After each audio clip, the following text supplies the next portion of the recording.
Thanks so much for making our tails wag by watching this guest interview from Arden Moore's Four-Legged Life. Pause up, pet pals. Welcome to Arden Moore's Four-Legged Life show. I am your host, Arden Moore. The theme for today's show is spooky and spectacular. First, the spooky part. With Halloween just around the corner, the timing is perfect for our first guest. She is an award-winning pet author, and her name is Dusty Rainbolt, and she's here to talk about her latest book. You ready? It's called Ghost Cats 2. I think it's time to, cuddle up with your cat in a cozy recliner, dim the lights just a tad, and be prepared to take on pages of chills and thrills. Dusty Rainbolt is an award-winning pet author. She writes both fiction and nonfiction. She really does her homework, and she makes those words on the pages just leap out. Her latest book is called Ghost Cats 2, More Encounters with Feline Spirits. Please give pause and applause to my good friend, Dusty Rainbolt. Hey, welcome to the show, Dusty. Oh, thank you for having me. I'm so glad to be here, and congratulations on your new show. Oh, thank you. Thank you. You are a very prolific writer, both of fiction and nonfiction, and I'm trying to how many books have you got done, girl? I have authored or co-authored 14. Nice. Not as many as you, but. Well, that's okay. I have not ever done fiction, so I can't do that. Now, you're hail from Flower Mound, Texas. Shout out to your husband, Weems, a very good photographer in his own right. And in your book, I love how you describe that you and Weems have shared your unhaunted home with cats and an occasional dog. So how did you even think, hey, I'm not only going to write one book on ghost cats, I'm going to write two, and we may be starting a whole series of ghost pets. Tell us what motivated, what happened? Well, I actually had a single encounter back years ago. We had a cute little foster kitten who was hydrocephalic. He had water on the brain. Yeah. And we knew we weren't going to have him very long, but we were treating him homeopathically, and he was doing so well, and he appeared to be healthy and not in pain. And while we were out of town, his condition tumbled. And so my best friend had to have him put to sleep, and it was devastating. We came home and buried him, but what's his name? His name was Maynard, and he had a Maynard G. Krebs goatee. Oh gosh, I get that reference. I am old. Okay, good. Okay, so for your listeners over 60, Maynard G. Krebs, and he had the little goatee, so he kind of looked like him, and he was adorable. But when you do foster kittens, when you do bottle babies, you don't have time to sit there and dwell. Right. So a month later, had new litters of kittens, had to take care of them, had new crises. And one night, I felt a cat jump in the bed, and little footprints like you do every night. Right. Except this one laid down on my ankles, and that was Maynard's place. I mean, It seems like the most uncomfortable place in the house, but that's where he slept, was on my crossed ankles.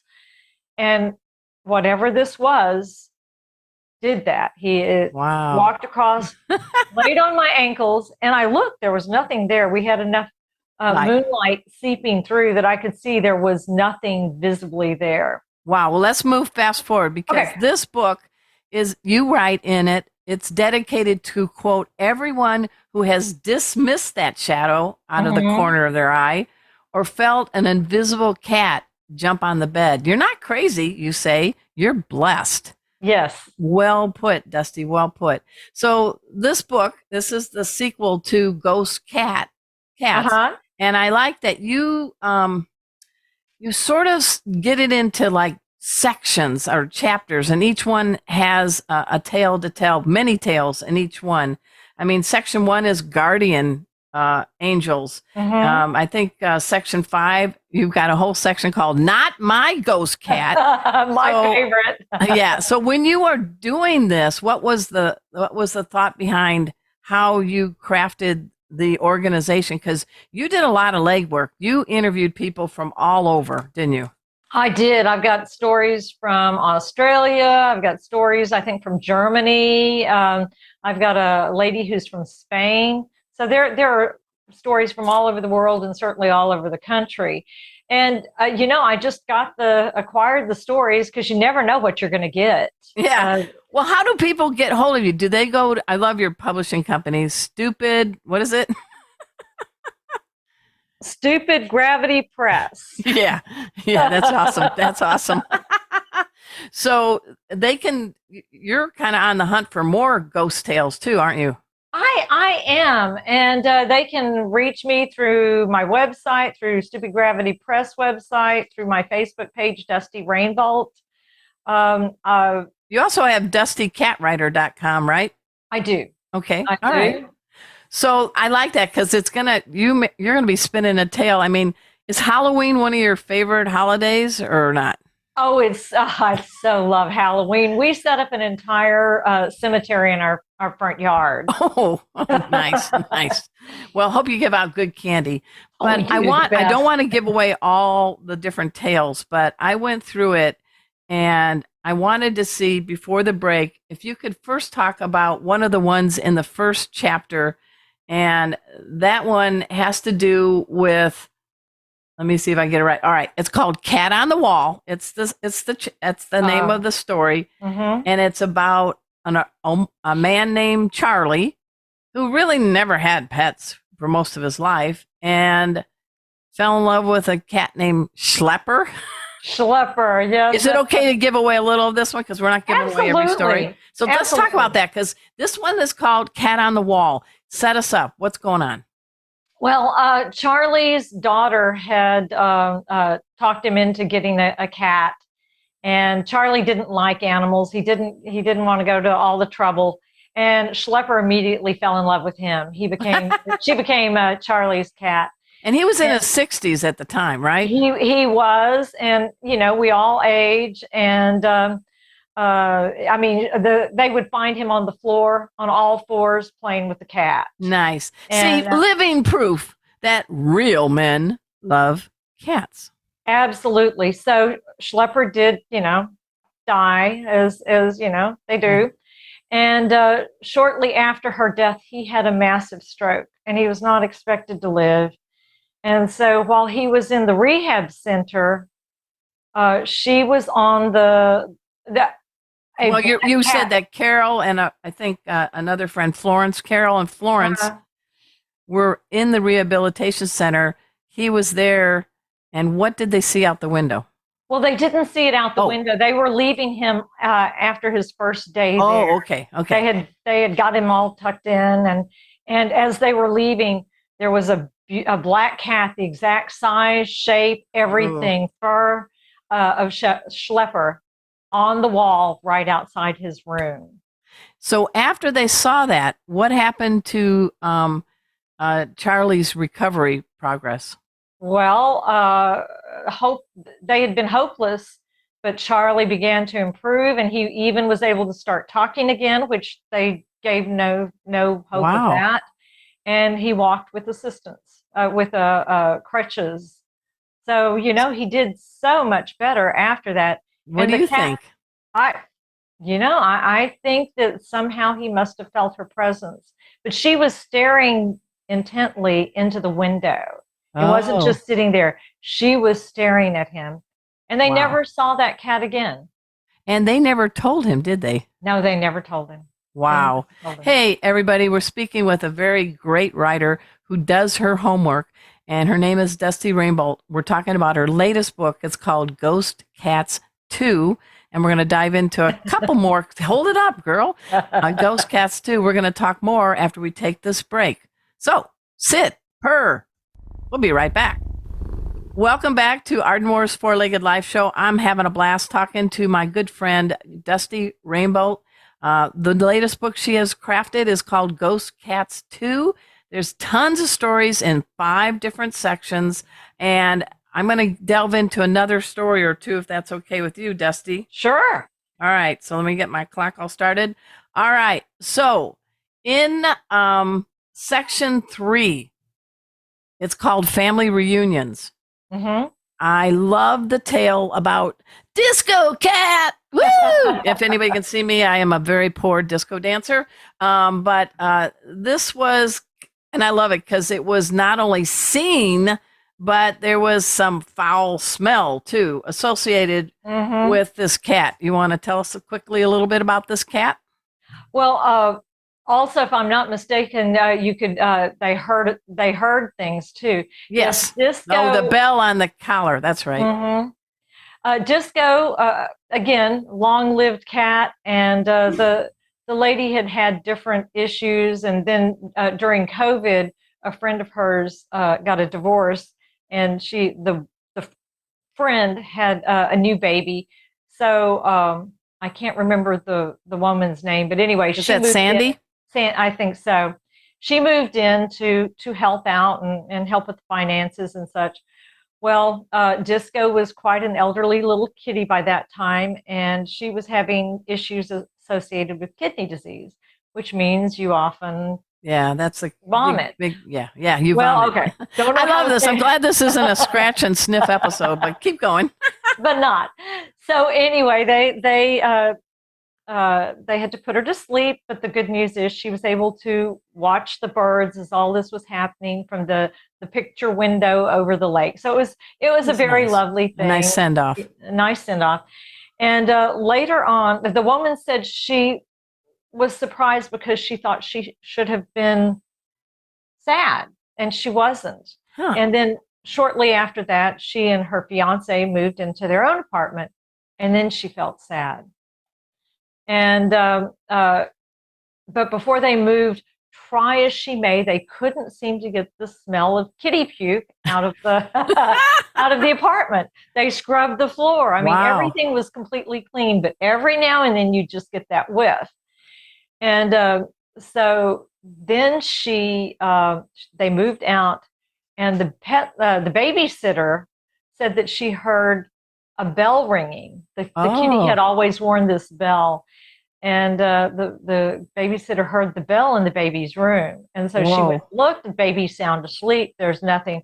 But on several occasions, this bell was heard. For whom the bell purrs. It absolutely does. And then the fiancé, Zach, he actually shared what he experienced, right? He did. And so after she realized that she was sad after she moved because the cat had been with her, Disco had been with her. And then eventually Disco moved over to their new home. So it was just one of those super happy stories. And I just love that there's no longer separation between the two. Yeah, because I think you made it really clear at the beginning of the book that, you do believe that we will see our pets again, don't you? Absolutely. My mother always told me that, and I do. After my experience, I believe that's true. All right. And then what I love, just a little dessert at the end, you actually have a whole section called Move Over TripAdvisor. You've got Ghost Cat Travel Guide. Tell us about that section. I do. There are a number of places. Arizona has a lot of ghost cats at their hotels. Okay. And there's one in Jerome, I guess a couple in Jerome. Yep. There are some in Jerome. And, I don't know that they really know the history of the cat, but the cats climb on the bed with the guests, and sometimes you hear them meow. And Weems and I even had an experience at a place called the Faust in San Antonio, and I talk about that in the first book. Yeah. And we brought catnip and cat balls and such, and he actually saw the cat ball move. Whoa. Whoa. Well, it sounds like ghost cats aren't nasty cats. Ghost cats seem to be pretty wanting to play, wanting to give you some reassurance. So, do you think... What's your takeaway from all the research you've done on ghost cat and ghost cats too. What's your message you want to tell folks? Well, originally I had planned on including scary stories. And the truth is, ghost cats are not scary. The only time that the incidents were scary were when they were perceived by children. And that didn't really understand what was going on. And there are a couple of stories in ghost cats too that people say, oh, that was kind of scary. But the entity that was frightening was never the cat. It was a non-human entity. Wow. That the cat might have been protecting the person from. So how do people get their paws on Ghost Cats 2? Well, you can get it through Amazon. It's available on Kindle and in paperback. And in October 1st, it'll be available in hardback for all your friends who you'd like to share it with. Perfect for the Halloween gift, don't you think? Absolutely. And also for Christmas. Hey, why not? That's right. That's right. So people want to know a little bit more about you, Dusty. We have a couple minutes left. Okay. I mean, you have worn many collars in the pet world. You were the former president of the Cat Writers Association. Mm-hmm. You and I, we've worked together on some publications. I mean, what is it about writing and cats that have made this a lifelong journey of greatness? Well, you know, first of all, I love cats. My husband Weems loves cats, so that's something. You and I love cats together. So anyway, but it's and you've rescued. I think there was an astounding figure in your bio. How many cats and kittens have you fostered and helped raise, bottle feeding? Even there's a pretty big number there. I quit counting at about 2,500. Oh, she quit counting everybody at 2,500. Wow, that's a lot of names you got to come up with. But I mean, that's over 30-something years. So. Yes. And we would do litters. We would do entire litters at a time. And, you know, you raise them and then they go away and then you get another litter. So, you know, over 30 years, that's pretty decent. That ridiculous and that, yeah. But you also do great work in nonfiction. Mm-hmm. And I do want to do a shout out to one of your books that I really think is number one in its field. And that one is CSI. You want to give the whole title to that? It's called Cat Scene Investigator, Solving Your Cat's Litter Box Mystery. And it's on how to overcome litter box issues and why cats do it. And the reasons are legion. You can't just say, oh, clean the litter more often or scoop the litter more often. You've interviewed scientists, veterinarians with Vanna White initials after their name. Everything is documented. It is a great book that really explains why cats sometimes pee in areas we think is inappropriate, but they have their very good reasons, right? Absolutely. There's a reason for everything they do, just like there's a reason for everything we do. And once you understand the reason why they're missing the box or whatever, then you can take steps and rectify the situation. Well, Dusty, I can't believe the time is gone, but I really, really wish you much success with Ghost Cats 2. Everybody get your paws on it. It has a lot of great stories, and you can read it out loud to your cat, right, Dusty? You can, and it's kid-friendly. So. All right. Anyway, thank you for having me. I've had a wonderful time. And if anybody wants to get a hold of me, they can go to dustycatwriter.com or go to stupidgravitypress.com. I love it. I love it. Hey, everybody, we're going to take a quick break. So sit, purr. We'll be right back.